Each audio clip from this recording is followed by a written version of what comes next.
Podcast Movendo-se, com Éder Monteiro.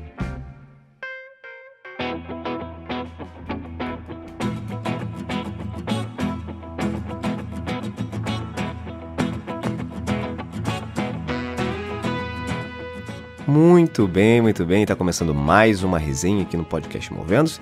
E nessa de hoje eu quero fazer uma provocação e um esclarecimento também.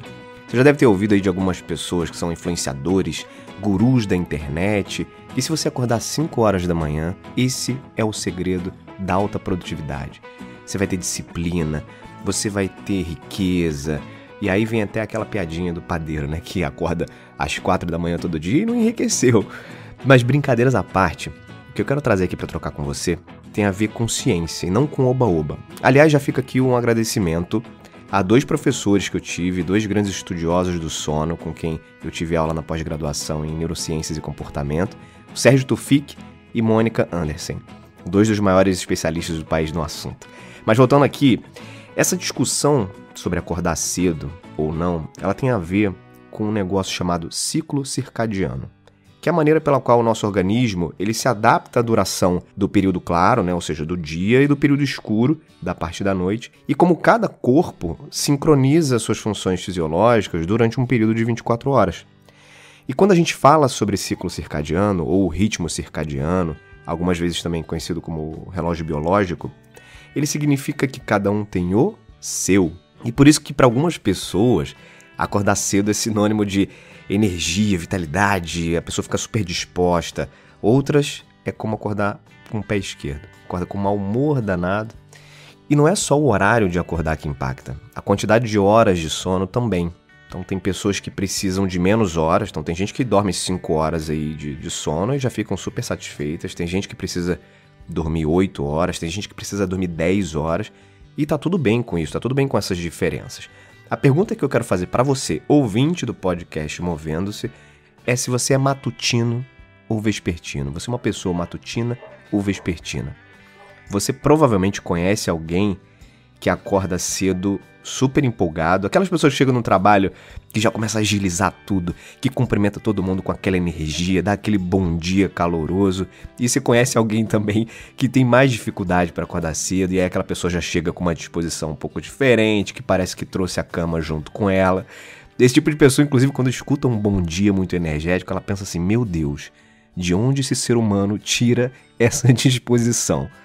Mas essa pessoa que chegou com muita preguiça, ela pode, por exemplo, ser uma das últimas a sair do trabalho tranquilamente e vai estar cheia de energia quando sair. Ela pode ser uma pessoa que vai ter muito foco, muita atenção para uma reunião no final do dia, ou para aproveitar um happy hour à noite, vai estar super empolgada. Então essas diferenças fazem parte de acordo com o seu tipo de ritmo circadiano. E além dos matutinos e vespertinos, tem um terceiro tipo de pessoa também, que são aqueles indiferentes. Ou seja, são pessoas que não gostam nem de acordar tão cedo e nem de acordar tão tarde. Isso significa que elas também têm um pouco mais de adaptabilidade com horários extremos. E por que é importante compreender esses aspectos de perfil, de ritmo circadiano?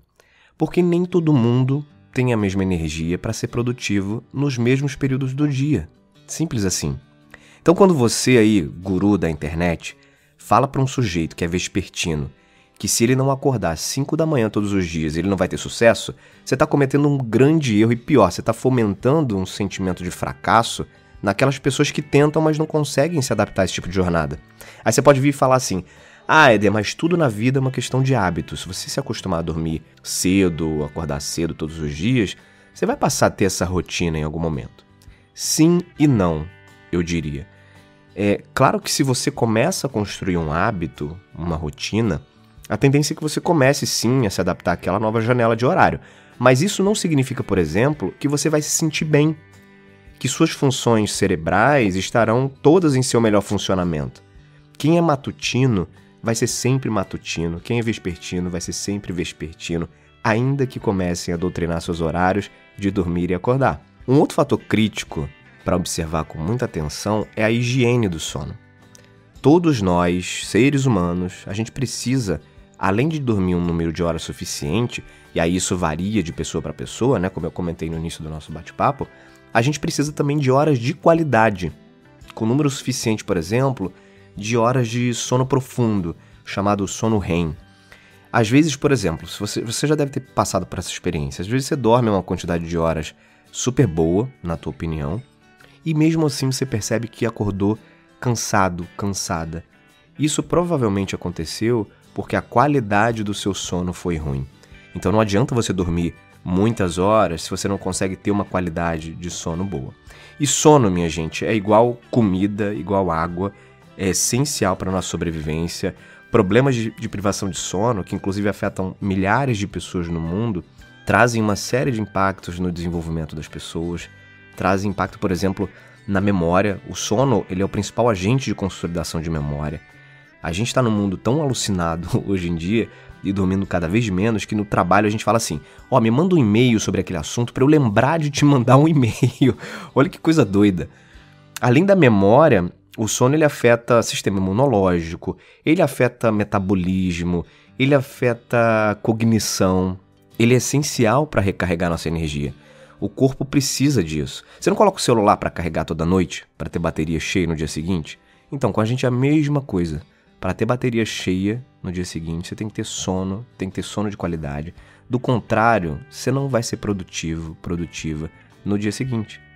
E tem muitas evidências de que sonolência e fadiga, que são causadas por esse desalinhamento do ritmo circadiano ou privação de sono, elas têm causado diversos acidentes graves em segmentos como indústria, transporte, e causa também muitos erros médicos cometidos por plantonista, residente, médicos, enfim. Então, voltando lá nos matutinos e vespertinos, você precisa se identificar com um perfil que faz mais sentido para você. Você precisa se reconhecer nesse perfil e traçar estratégias para você usar o melhor potencial do seu corpo, por exemplo, tentando concentrar atividades que exigem muito da tua decisão cerebral para os horários que você se sente melhor. Um vespertino, por exemplo, ele não vai ter o seu melhor desempenho cerebral nas primeiras horas da manhã. E um matutino não vai ter o seu melhor desempenho no final do dia. E se você é gestor, se você tem liderança sobre um time, é fundamental que você entenda e respeite as características de cada pessoa, porque certamente no seu time haverá diferentes perfis. Então, se você, por exemplo, costuma marcar aquela reunião semanal toda quinta-feira às 8h30 da manhã, começa a variar um pouco. Começa, de repente, fazendo uma semana você faz a reunião cedo, na outra semana você faz a reunião mais para o final da tarde, ou busca fazer todos os dias todas aquelas semanas em horário mais intermediário, ali mais para o meio do dia. Se você fizer isso, a chance de você ter o melhor desempenho do seu time naqueles encontros vai ser maior, certamente. Então, minha gente, fiquem muito atentos aos sinais do seu corpo, respeite os seus limites, a sua fisiologia, encontre o seu próprio ritmo e a partir dessa consciência que você vai provavelmente conseguir ter mais produtividade, tá bom? Se você gostou desse conteúdo, se você está ouvindo aí pelo celular, dá um print na tela, compartilha com outras pessoas, compartilhe o podcast Movendo-se também com seus amigos, família. Quanto mais gente puder ouvir esses conteúdos aqui, ouvir as entrevistas, os bate-papos sobre carreira, sobre o mundo do trabalho, vai ser muito melhor para a gente construir um ambiente diferente e um significado diferente para a carreira. Fechado? Eu vou ficando por aqui. Até uma próxima resenha. Beijos e abraços. Até mais. Já pensou em criar o seu próprio podcast? Conheça o curso online Seu Podcast no Ar. O passo a passo para você lançar os seus conteúdos. Acesse movendo-se.com e inscreva-se.